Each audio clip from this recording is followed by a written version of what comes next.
Bobbing about in Skybird again on the Great Keppel Islands.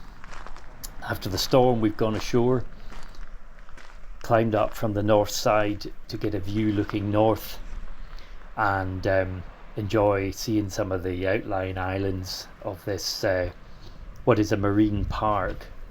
It's had a lot of interesting colonial history, apart from the Woppaburra people, I believe they're called, who lived here and were forcibly removed by the colonists who turned the island into a pastoral lease, a farming lease. Not much evidence of them. There are middens, I believe. We've walked up the ridge here to the top of the island. The ridge is about 550 feet high, I think. And now looking southeast, I think. That stone, I think, says the steeper the climb, the better the reward, something like that. Which is true, or better the view. So we walked then across the ridge towards the sort of west, coming down the ridge towards the homestead on the island. This is one of the pastoral leases, the Leek homestead, which it's still got livestock on it, but it's a heritage listed area now. But I think the Svensons, the people who are still on the island, I think they may have an interest in livestock still.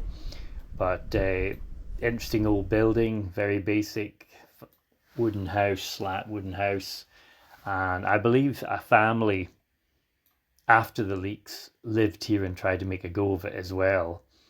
But the actual fencing and everything is still intact around it, including the generator shed with the generator and the old battery still lying there. You can imagine how important this would be to have a bit of light and maybe run some other electrical goods from it. Long way from any shore power here. Walking back from the homestead across the mud flats towards the north end of the island, we actually got a lift with someone back because there's a stream between us and our boat, which we then sailed in to go back towards the west side of the island, to where the resort area is. There's a large resort that's been derelict for a long time,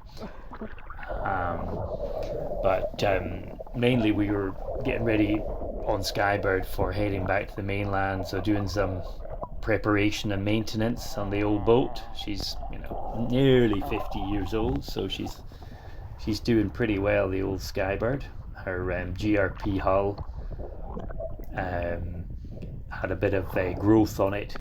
I epoxied it and anti-fouled it about a year ago from when I was doing this, so it was due for a bit of a scrape.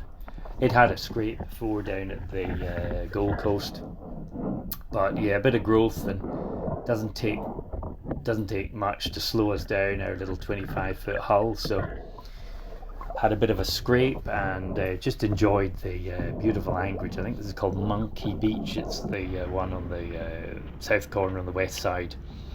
And went through the gear on Skybird because we'd be doing some anchoring on the way, the next stage. You see my anchor weight, a bit of Keppel Island rock. I lost my other anchor weight. I used 2 anchors and 2 weights to keep us during the 2 storms on Keppel. And going ashore, seeing an echidna family.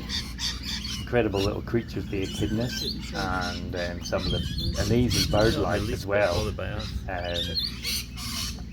Lying in our bunks, the stone curlews we would hear, which are incredible, unusual looking sort of birds. And this one came round the resort, a baby one, I think. The resort itself, the small part of the resort is still functioning, accommodation and a restaurant, and there's also a cafe as well with a friendly group of people running it. But the bistro is beautiful here on the the northwest corner of the island, and a great place to plonk yourself down in the later part of the afternoon.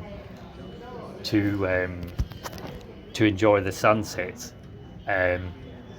which are really spectacular, looking of course to the west, and it was a good time to contemplate and have a yarn and meet some other yachties, some other cruising sailors, as we enjoyed the last of the Keppels.